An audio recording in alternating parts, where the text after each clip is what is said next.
Hello, hello, hello, everyone. Good morning, good afternoon, good evening. Welcome back to our next Let's Read segment book. And we are continuing on learning about Archangelology, and we're going to be talking about Archangel Jophiel. And in this book, the author does refer to Jophiel in the feminine aspect, but the archangels are not really male or female. They're simply an energy, and you can envision them however you're comfortable with, if that's in the form of the traditional angel with the wings, whether it's just an energy. Specifically, magenta is the color that Archangel Jophiel is connected to. And I do have an archangel statue of Jophiel, and in this one, Jophiel is depicted in a more masculine aspect, as you can see. So this is Jophiel. And the spelling is a little bit different than how she has spelled it as well. But there is a female and male name for each archangel. Like Michael is Michelle, Gabriel is Gabrielle. I'm not sure what Jophiel is in the feminine aspect. Maybe it is simply just the spelling. In this statue, it's Jophiel. And in the book, she spells it Jophiel. So that might be the feminine form. But in any event, this is how we usually think of an angel when we think of what one looks like, with the wings and all of the pretty colors and just anything that they may represent here. So in this one, he's holding a sword, and it looks like some kind of a small little statue with a cross at the top on this one. So we'll learn more about maybe why this archangel is carrying that as we read on. And this book is set up a little bit differently than the previous two that we read, which was Michael and Raphael. And I really appreciate that, because there needs to be a little bit of variety if you're going to be reading these. And they're a series, so not being so repetitive in the topics and in the chapters, and even each introduction is different. So I really appreciate that. So again, this is written by Angela Grace, as all of these are for the series that I'm reading. And we're going to start out with the introduction. In the busy and bustle of my day, I realized that I needed to figure out some of my burdens. This would not only improve my mood, but it would help me to shed the weight of the modern and often frantic world. With my mind calm and my incense burning, I reached out. And in my mind, I was now in a field and surrounded by yellow and pink flowers. The smell of lavender and roses was swirling in the air. I am standing alone, but only for a moment, as a divine woman arrives with brilliant wings of light. A sight of purity bathed in a beam of golden yellow. As I stand before her, the beauty of God, I must admit that I am in awe of this divine being, so graceful yet so powerful. She is so beautiful and serene, but the truth is that I know her. I feel her power in myself and in the very beauty all around me, and it is all as it should be. She is both an angel, an old friend, a companion, and a confidant. Her eyes have a radiant glow, clear and strong, and they shine like marbles of the finest glass, and resonate with strength and love that enlightens my soul, my energy. She is the one who brings to us all the messages that can heal our confidence, our magnificence, that can guide and empower, that can heal and help us rediscover our truth. As I stood there basking in her magnificent garden of pink and yellow flowers, she is bathed in glorious light. Her presence alone makes me feel refreshed, revitalized, as if I have rediscovered myself after a long absence, as if the pains and wounds of the world have been washed away in a gentle stream. She is the most beautiful sight I have ever beheld, and I am humbled in her grace. Yet she makes it clear to me that I am worthy of sharing this moment with her. But who is this glorious, beautiful being? Who is this winged muse whose simple presence inspires in me the confidence to write a grand opus? Jophiel is her name, and she has filled my life, my soul, with energy that has revitalized me, redirected me, and allowed me to grow beyond the limitations I had placed on myself in the past. She has taught me to trust, to love, to show compassion, and to understand that even in negative situations, there is a positive opportunity to learn and grow. And this is where we begin, by sharing the wonder of her light, the teachings of her energy, and how she can help us, guide us to better places in our lives, how she can teach us to better love ourselves and heal our souls of any wounds. Jophiel is an archangel, and by channeling her, we can grow. By communing with her, we can learn to love ourselves, and by enveloping ourselves in her wisdom, we can begin to really see our true selves. How is all this possible? How can you draw on her teachings and her divine power? That is what I am here to help you see. That is what we are going to uncover and learn together. As surely as she speaks to me and I receive her messages both in the everyday world and in the dream world, she is surely reaching out to you as well. We are going to look at how she is already with you, sending you messages every day, and all the little things you can do, change, and adopt to build a better divine connection to the most beautiful of archangels. And when we reach the end of the journey, we will reveal a bigger truth. The answer to the question, how can archangels bring us closer to the divine? All right, so now we'll start with chapter 1, which is titled Jophiel the Beautiful. She is the archangel of beauty, of wisdom, of understanding, and of judgment. Her name is Jophiel. Quite literally, her name means the beauty of God. And in her presence, it is easy to see why. And like most angels, she is able to manifest in a number of forms. She is always beautiful, radiant, kind, and enchanting. Jophiel is not just beautiful, though. She is, in fact, paradise in the physical form, a beautiful and radiant being. She is an angel about whom poets have written, and in our dreams of beauty, we see only a glimmer of her grace. She is breathtaking and awe-inspiring, yes, but she is also more than just her beauty. She is the feeling of inner beauty and inner clarity in all of us. She is the moment of seeing the beauty around us and understanding them on a spiritual level. She is the calm and the quiet confidence we each have the potential to discover, and she is always there gently encouraging us to pursue the best version of who we are.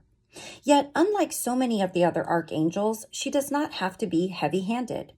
It is that soft whisper, the gentle, assured touch that she wields to help us on our path, where her strength comes from. Jophiel and wisdom. Jophiel is a wise and creative archangel, an ally who can help us to focus, showing us the path that is most kind to our souls, allowing us to grow and teaching us the ways of interpreting the world and its energies as we may not have done alone. She also uses her calming wisdom to show us how better to understand ourselves, our friends, our partners, and relationships, as she is compassionate and loving. And this is what she can help us with, our own compassion, not just for others, but for ourselves and our surroundings. Kindness begets kindness, even when the act itself may seem cruel, such as walking away from a relationship. We all know too well how a relationship can turn toxic. And in her wisdom, Jophiel will send us signals that a relationship is not serving us and can be harming our souls. And at this point, the kindest thing to do for oneself is to walk away. Because we must remember that if our compassion is not sought, it may be met with resistance. And while we must remain compassionate and available as much as possible, it is okay to walk away, as we can always reunite later. Jophiel and language. Oh, okay. It is said that Jophiel was there at the beginning of all creation. She was there to bless us with love and integrity, but there was also another gift. You see, Jophiel was there with the first people and gave us all our language. And as language is such an important part of our knowledge and our identity, this is a gift we must always cherish. In this way, it is only too clear why this task would have been held in such importance to Jophiel. Through language, we learn to speak, then to write, sing, create, play, and also to love and respect, care, and communicate. This is a powerful gift we received, and this is such an awesome level of energy that she affects. She is in the very songs we sing, in the very beauty of words themselves. This is why her wisdom and knowledge of our realm cannot be denied. She is the one through which song and story draw all meaning, and through which she connects with all aspects of who we are. This is also why music is considered a universal language. Jophiel has influence over the creative aspects of our world, bringing inspiration to us and making music resonate with us all. Even if the music is different or in a different language to the audience, it will still resonate. Jophiel's creativity. Jophiel is the patron angel of artists, and the creative part of ourselves can help us to become closer to her, to really begin to feel her in everything we do. From scrapbooks to painting, books to songs, Jophiel is the compassionate and creative muse in our souls. By creating and embracing that artistic side, we can begin to build that relationship. Try to make time in your life to draw, write, take beautiful photographs, and embrace little moments of creativity that can help you to see the world as beautiful as she wants you to see it. Throughout our growing understanding of her love for us, we will come to see how important art and creativity are to Jophiel and to our relationship with her.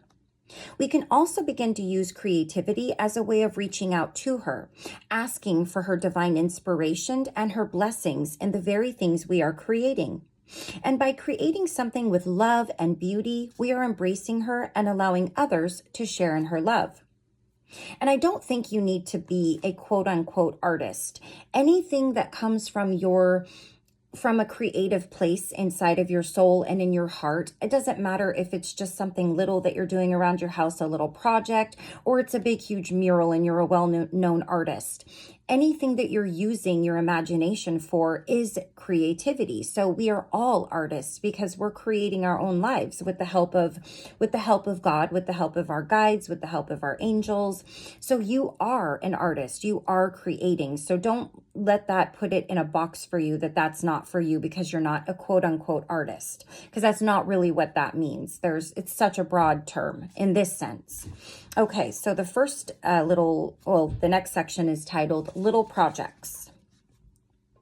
You may think that you don't have a creative bone in your body, so it is fortunate that creativity comes from the soul. We are all capable of creating. We just may not realize where our inspiration is drawing us.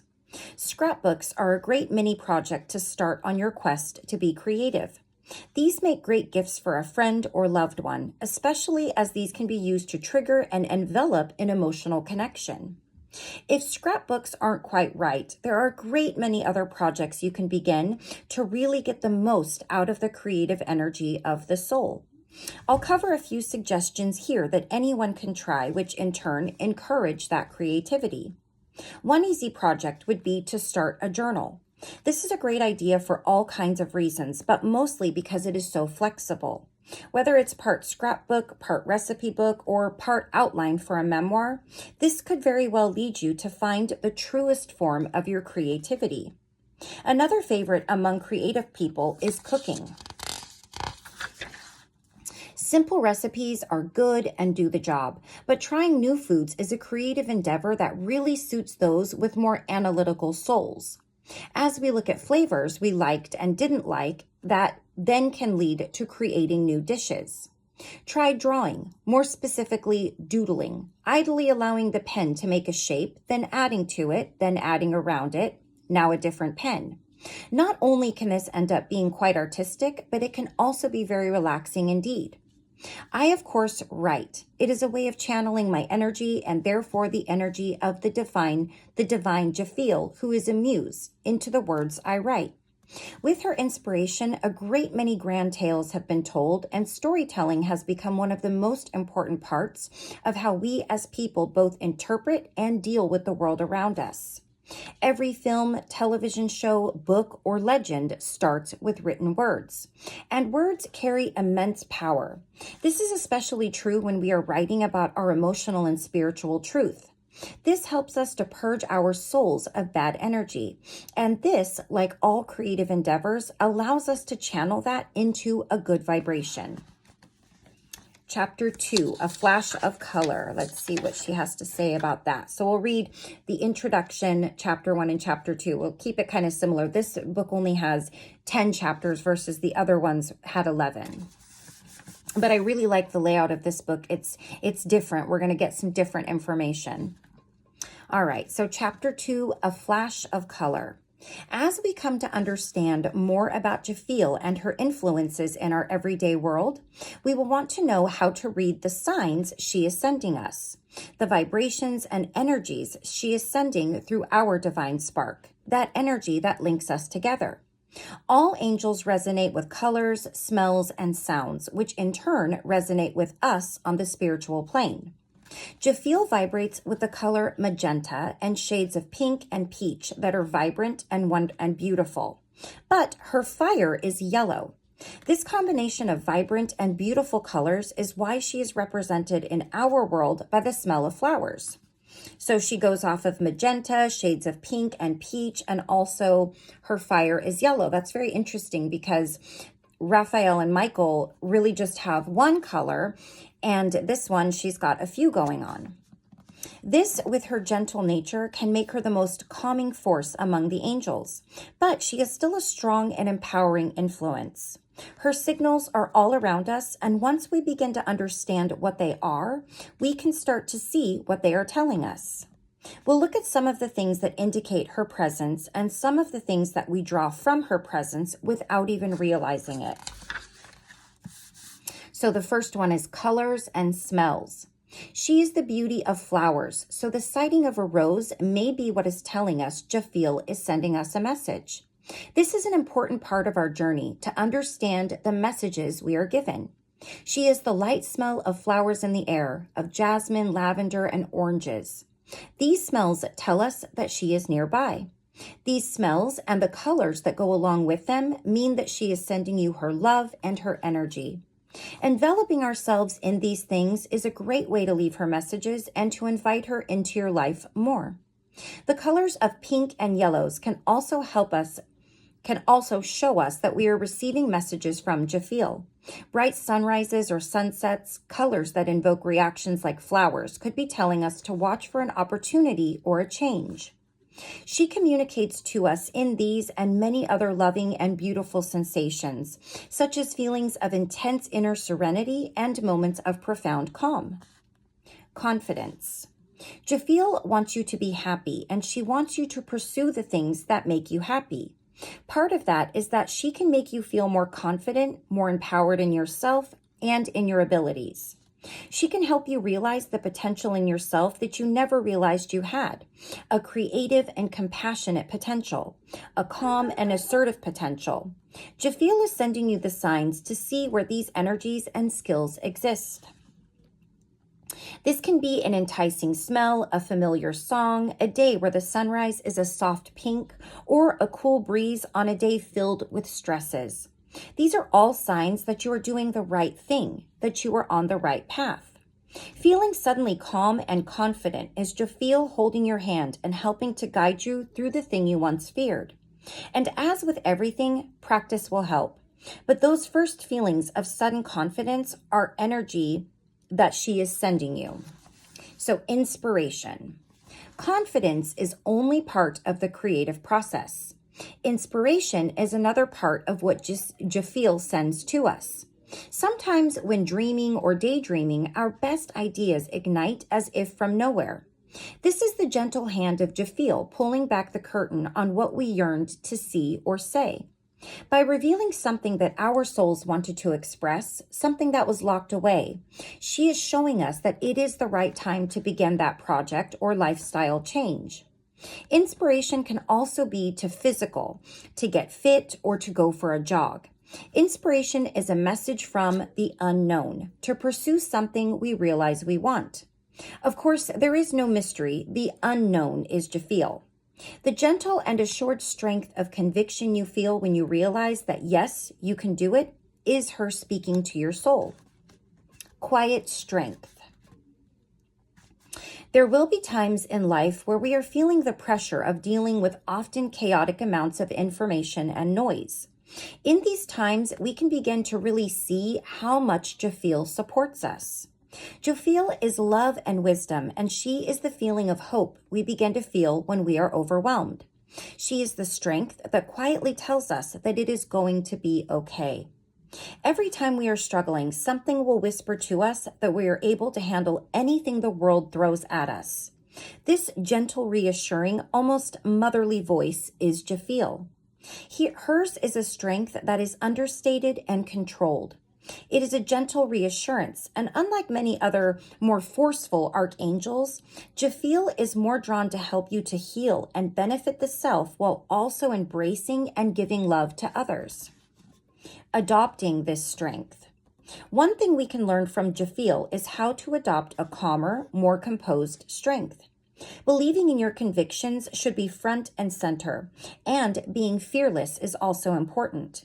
However, being calm is of utmost priority. Speak softly, calmly, openly, and with love. Allow yourself time to breathe, to dispel emotional reactions, to weigh the various parts of the message you need to convey, and to decide how you want it to be heard and delivered, I suppose. This is how Jophiel speaks to us, and it is born of her love. So using this with those around us is an important skill we can learn from her. All right, so that's completes introduction, chapter 1 and chapter 2. And in the next video, we're going to read chapter 3, titled Serene Grace. And then chapter 4, Blessings and Healings. So I hope that you've enjoyed that little introduction and the first few chapters that we are reading about Jophiel. And I will just continue to refer to her in the female aspect, since that is how the author is presenting her to us. But as I said earlier, whichever one you're comfortable with, if it's even, a male archangel or female, or if you just prefer to think of it as an energy, whatever works best for you is however you should do it. There's no right or wrong. So yeah, we'll just keep going with the way that she's using it, and that should be totally fine. So we'll go ahead and stop right there, and we will go on with chapter 3 and 4 in our next video. So I will see you all again very soon. We are getting close to the holidays. We just had winter solstice. So yeah, if you celebrate any kind of holiday with your family, I hope that you have a blessed and safe holiday, whatever sort that may be. Thank you so much for joining me. Please take care of yourself. Please take care of those around you. Stay blessed, stay safe, and stay in gratitude. Always, always, always. And I will see you again very soon for the next 2 chapters of our new Archangelology, talking about Jophiel. Take care. Bye-bye.